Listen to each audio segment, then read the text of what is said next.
as many as 10,000 whites descended upon Black Tulsa. Opening fire? Opening fire. There was a block-by-block battle throughout the black community. They would force the occupants of the house out. If people resisted, they were murdered on the spot.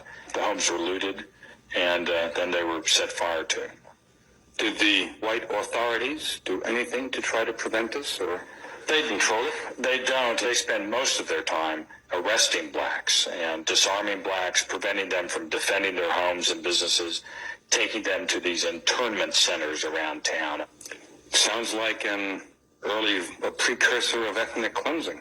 Absolutely.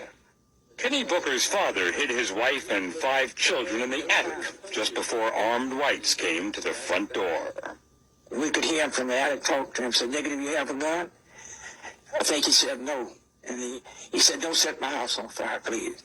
He didn't tell him why, but after he left, not long after he left, I set it on fire, and we had to scramble out of her. And his sister, that's 6 years old, she said, "Is the world on fire, Kenny?" I said, "I don't know. Look, we in trouble, deep trouble." The trouble came from the air, too. Investigators say some of the fires you see in this rare footage of the riot were caused by whites dropping explosives from World War I vintage planes flying over Greenwood. The flames destroyed almost every home and business in Greenwood, 35 square blocks in all. We didn't have no home. Everything was burned. All over there where we lived just burned down to the ground. Late in the day, martial law was declared and National Guard troops patrolled the streets. The dead were everywhere, the bodies lying where they fell. Photographers turned some of their grisly pictures into souvenir postcards. Most of the dead were buried quickly in unmarked graves around town, but some apparently were laid to rest here in Tulsa's Oak Lawn Cemetery in this anonymous section reserved for paupers. There were no funerals. The authorities outlawed funerals.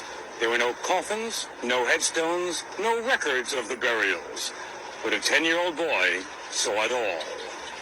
Clyde Eddy walked by the cemetery with a friend, saw some men digging and some big wooden crates.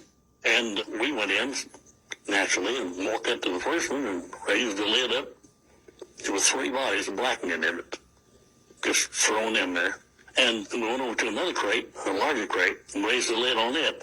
And there was 4 bodies in this one. And there was, let's see,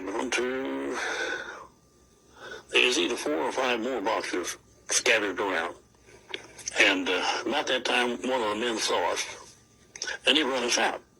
The newspapers didn't think the mass graves deserved many headlines, and the White City fathers, proud of their booming oil town, wanted to bury the story along with the bodies. The official version, typos and all, came in a National Guard report. It said there were 35 dead, 9 whites and 26 blacks. But that number just keeps on rising. We think now that something like 300 people were killed in this. How many people were left homeless by the riot? Oh my gosh, 10,000 people were left homeless by the riot. How many of those were white? None. The survivors lived in tents and shacks which they built themselves. My brother was 14 at the time, and he helped my father install wood. It was raining. I can remember it, rain. Seemed like it was rain, and we had a wooden floor in our tent. I could have that. But Tulsa's whites gave them something. Promises.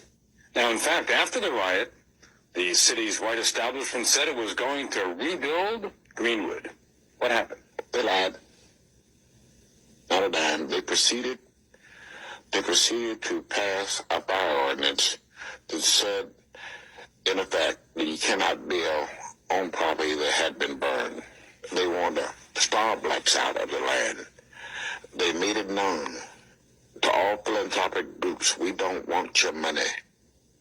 We would take care of our own. And there would be no problem. They spoke. They lied. Courts and insurance companies paid some damage claims filed by whites. All black claims were rejected. A grand jury filed no charges against whites. 57 blacks were indicted for rioting. And in fact, they'd put up one hell of a fight.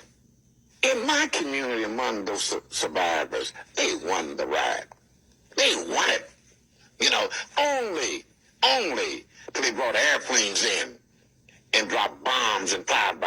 and brought the National Guard in till they subdue my people.